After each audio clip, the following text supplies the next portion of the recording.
Right, welcome to the second episode of Snack Breaks with OrthoSnacks, where we interview physical therapists, fitness professionals, and health and wellness experts.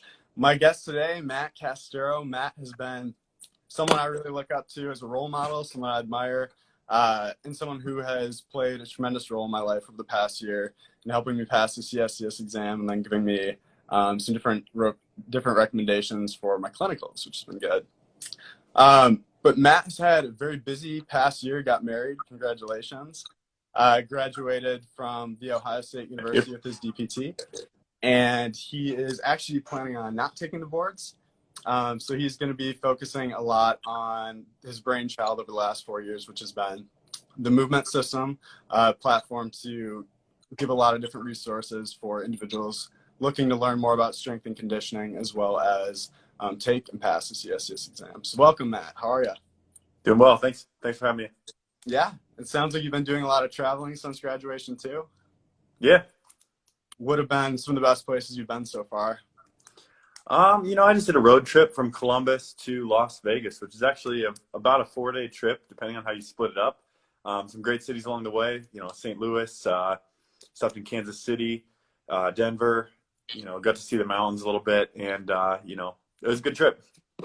Yeah, that's awesome. So I'm back in St. Louis now.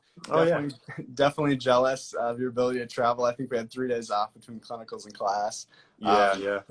So definitely jealous, but that's awesome. So my followers are going to be most interested in learning kind of how the CSCS can benefit someone on their track to get their DPT, kind of what are the benefits to having your CSCS on top of the DPT. So I guess I'll just play devil's advocate here for a minute. What would you say to an individual who is in a DPT program and thinking, okay, I'm getting a lot of exposure to, different classes are teaching me how the body moves. I'm learning about a lot of different conditions. What benefit would the CSCS give me on top of all this? Yeah, I mean, there's some overlap, not a ton, maybe, but maybe if you had a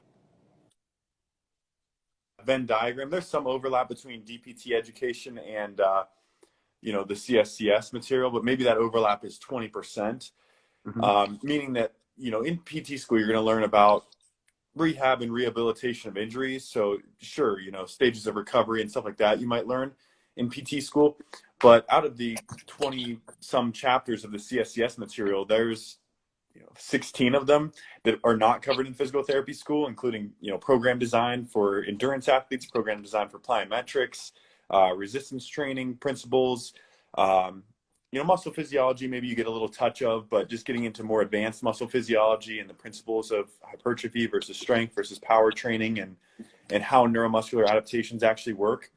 There's a lot to learn there.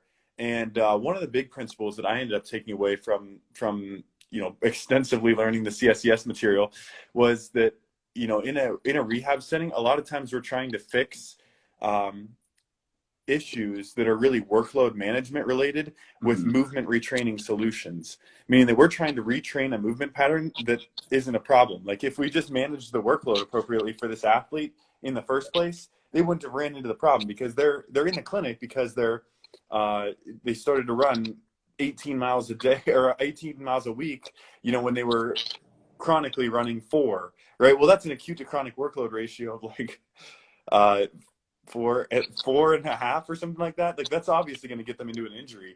You don't really need to train their glutes or fix their, hamstring or anything like that. You just need to get them into an appropriately progressed program, right? And that is that workload mismanagement is honestly a large percentage of young people in physical therapy that don't see a ton of benefit and think, oh, PT didn't work for me. Well, it wasn't the right, they were trying to solve the wrong problem, basically. So there's I think a lot of benefit to learning strength and conditioning, especially program design and some of the fundamental principles there. Yeah, I would definitely agree with you. Some of the overlap, especially for someone who maybe has an exercise science degree for undergrad, but just there's a big lack in terms of teaching programming for sure within physical therapy programs. I felt like that was something I definitely learned a lot from both your course as well as just my studying. So that's awesome. Um, my next question or thing I want to talk about a little bit is, so the movement system has been going on for about 4 years now. Is that correct? Yeah, so I started the movement system while applying to physical therapy school because somewhere in the uh, process of applying to physical therapy school, I got the idea that, well, maybe if I use the terminology in the APTA or whatever in Mm-hmm. my application, like I use that wording, it'll help my application, right? And somewhere in there it said like the human movement system, and I'm like, that has a good ring to it. Let's check if that's available on Instagram. And then I ended up years later, kind of running with it and trademarking now and stuff like that. So, yeah. Yeah. But just prepping for this, I was looking through some of your first posts. First post, November 24th, 2017. You're going over some different shoes for lifting. And Nice. I just think it's crazy to see, how much you've changed, how much you've evolved over just those last 4 years. So I'm curious, was there ever a point along the way in kind of developing your brand, building your online presence, that you were questioning whether or not it was something you were going to go through with? Or I guess what were some of the main challenges you faced along the way? Yeah, I mean, I think, you should explore a lot of different ideas, especially whenever you're super young. Even now, like I should explore different ideas. And I tried, a ton of different things through the last like 5 years, whether that be like personal training, group training, online training, um, getting into like a strength and conditioning role at a high school, some different like stuff in business and marketing. Like I've tried a lot of different things, and I think that's actually a really good idea. People think it's a waste of time if you try something and you spend 5-10 hours a week for a couple months and then you dump it. But honestly, like that's what you should do. You should try a bunch of different things knowing that you're going to waste some of your time, and then stick with what sticks. So I think it's been a combination of trying a lot of different things, but then also sticking with the main thing, which for me, the main thing has been the movement system. So consistently putting out content for a few years now, really beneficial.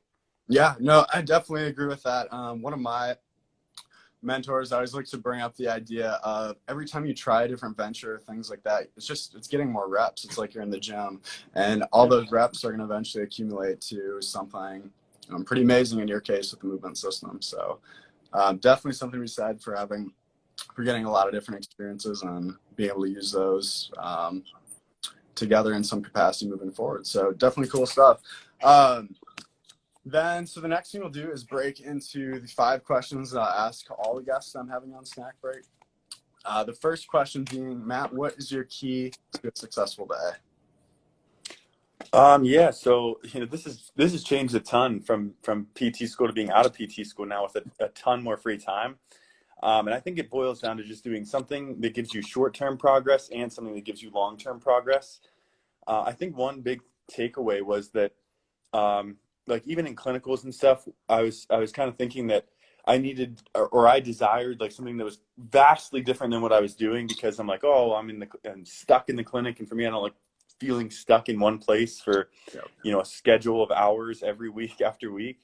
But I think for most people, like a small change is really what they're looking for. Like it's all kind of relative. So if you can give yourself a little bit more time freedom, I think that's a big thing, or just a small change. So I think making progress on something short term and making progress on something long term every day is a big key there. Okay, awesome. Next question is, what do you wish someone would have told you 5 years ago that you think would have been extremely beneficial? Mm-hmm. Yeah, this is one I've thought about a lot. And I think the idea of plausibility is really important. And the plausibility of career paths and like what you're doing day to day. And plausibility, I just mean by that like you want to have like be able to see someone doing something and then understand that you could do that, which sounds so simple. But if you just see over and over again everybody going the same route, whether that be doing PT school, then taking their boards, then getting an entry level job, and then moving up in the clinic, and then networking with other people in the PT profession, like if that's all that you see, then that's all you think you can do. But just seeing other people take alternative paths is really beneficial, because that plausibility in your mind opens up, and then you see different opportunities to pursue.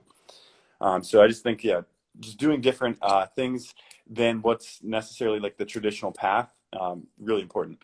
Yeah, and I think also too, just with the internet, I mean, you can connect with people so easily. If there's someone that you see who's doing something you want to do, don't be afraid to reach out and connect, and then kind of serve as motivation and kind of propel you forward a little bit. So good stuff. Is there any book or product in particular over the last 3 months that you feel like has really positively impacted your life?